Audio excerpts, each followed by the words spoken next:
बड़ी और एक्सक्लूसिव खबर की तरफ बढ़ते हैं। हमारे सहयोगी ब्रजेश कुमार हमारे साथ कार्यक्रम में हो रहे हैं शामिल और कुछ इंटरेस्टिंग खबर बताने जा रहे हैं। और ये इंटरेस्टिंग खबर है इंडेक्स मैनेजमेंट को लेकर। इंडेक्स मैनेजमेंट से मतलब वो नहीं कि जो आमतौर पर विश्वेश जी हमारे कहते हैं कि इंडेक्स को मैनेज किया जा रहा है 2-3 स्टॉक को ऊपर नीचे करके, बाकी मार्केट में खराबी, या 2-3 स्टॉक्स ही खराब है बाकी सब ऊपर है, वो इंडेक्स मैनेजमेंट नहीं। इंडेक्स मैनेजमेंट मतलब ये कि जो इंस्टीट्यूशंस, जो ऑर्गेनाइजेशंस, जो कंपनियां, जो संस्थाएं इंडेक्स में कौन सा स्टॉक अंदर आएगा, कौन सा बाहर जाएगा, जिसकी कैलकुलेशन करते हैं क्या, उसको प्रॉपर तरीके से रेगुलेट करने की प्लानिंग है ना। इंटरेस्टिंग बात। तो आइए जानते हैं ब्रजेश से क्या कुछ होने जा रहा है डेवलपमेंट इस फील्ड को लेकर। ब्रजेश बताइए, क्या अपडेट्स, क्या एक्सक्लूसिव खबर है आपके पास? बिल्कुल, जैसा कि हम देखते हैं कि जैसे मार्केट का बैरोमीटर सेंसेक्स या निफ्टी को मानते हैं, लेकिन सेंसेक्स में कौन से शेयर आ रहे हैं या निफ्टी में कौन से शेयर आ रहे हैं, कौन से शेयर बाहर जा रहे हैं, तो ये जो बनाने वाली कंपनियां हैं, इंडेक्स प्रोवाइडर्स हैं, इनके लिए रेगुलेशन की बात से भी इनके लिए रेगुलेशन से भी लाना चाहता है। हाल ही में सेबी के एक कमेटी में इसको लेकर चर्चा हुई और उसमें ये बात बनी, इस पर बात हुई कि इसके लिए एक बाकायदा वर्किंग ग्रुप बनाया जाए जिसमें कि इंडेक्स प्रोवाइडर हों, एक्सचेंज के लोग हों और डोमेन एक्सपर्ट हों, जो बाकायदा रेगुलेशन सजेस्ट करें। अभी जो है ब्रॉडली ये होता है कि जो सिक्योरिटी कमीशंस का इंटरनेशनल ऑर्गेनाइजेशन है, IOSCO जिसको कहते हैं, जिसका हिस्सा सेबी भी है, तो उसके जो बेंचमार्क हैं, फाइनेंशियल बेंचमार्क को लेकर के जो उसके प्रिंसिपल्स हैं, तो उसके आधार पर ही जो है सारे फॉलो होते हैं। कोई स्पेसिफिक रेगुलेटर का डायरेक्ट कंट्रोल इन कंपनियों पर नहीं होता है। लेकिन अब ये इस पर चर्चा हुई है और ये बाकायदा इस पर बात हो रही है कि क्यों नहीं इसका रेगुलेशन लाया जाए। 2013 में और 2017 में 2 बार, एक बार डिस्कशन पेपर और एक बार कंसल्टेशन पेपर आया था, लेकिन फाइनल रेगुलेशन 2013 में IOSCO ने लाया था, उसके बाद 2017 में सेबी लाया, फिर 2020 में भी सेबी का एक पेपर आया, लेकिन फाइनल रेगुलेशन नहीं बन पाया।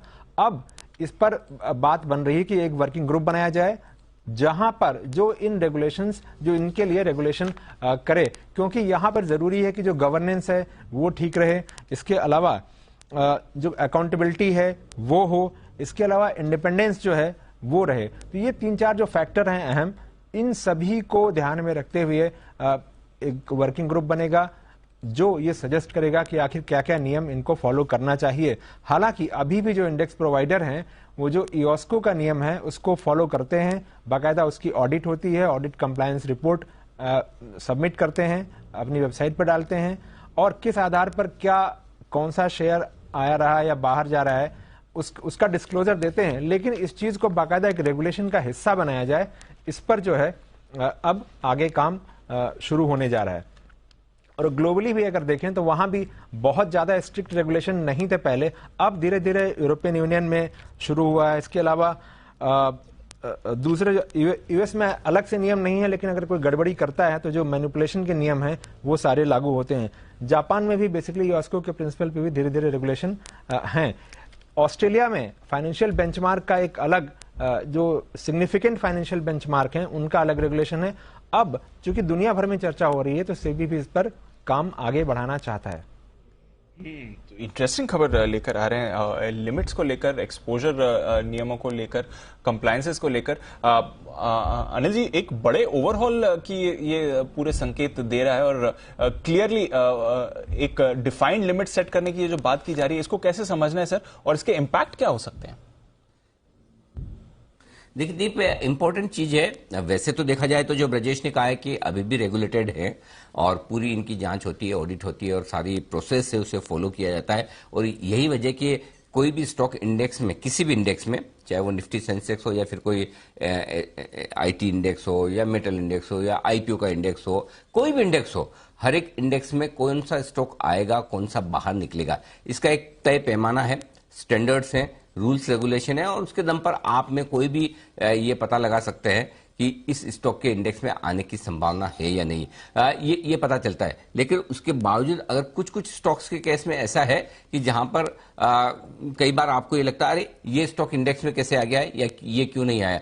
और दूसरी बात ये कि एक रूल्स रेगुलेशन होना अलग बात है और एक रेगुलेटर्स के दायरे में आना दूसरी बात है। तो इन दोनों चीजों को मिलाकर आप देखें और प्लस ये कि इंडेक्स बनाने की प्रोसेस को कितना बेहतर किया जा सकता है और उसको मेंटेन करने की प्रोसेस को कितना बेहतर किया जा सकता है, इस तरफ आगे बढ़ रहे हैं। यानी कि सिंगल स्टॉक लिमिट क्या होनी चाहिए, सेक्टोरल लिमिट क्या होनी चाहिए, और स्पेशली इस वक्त जरूरत क्यों है? जरूरत इस वजह से है दीप कि पिछले 3-4 सालों में एक बड़ी चीज हुई है और वो ये पैसिव इन्वेस्टिंग, इसका चलन बढ़ा है काफी। पैसिव इन्वेस्टिंग का मतलब यह कि आप किसी फंड मैनेजर को उसकी पर्टिकुलर स्कीम की थीम के हिसाब से निवेश करने के बजाय ये प्रीफर करते हैं कि हम सीधा इंडेक्स में पैसा लगाएंगे। यानी कि इंडेक्स किसी के बस की बात नहीं होती। हम ये मानते हैं कि इंडेक्स को मैनेज करना किसी के लिए मुश्किल काम होता है, और तब ऐसा है कि हम ईटीएफ में पैसा लगा लें, और ये ईटीएफ का जो पैसा इंडेक्स में जाता है वो इंडेक्स को मजबूत रखता है और उसमें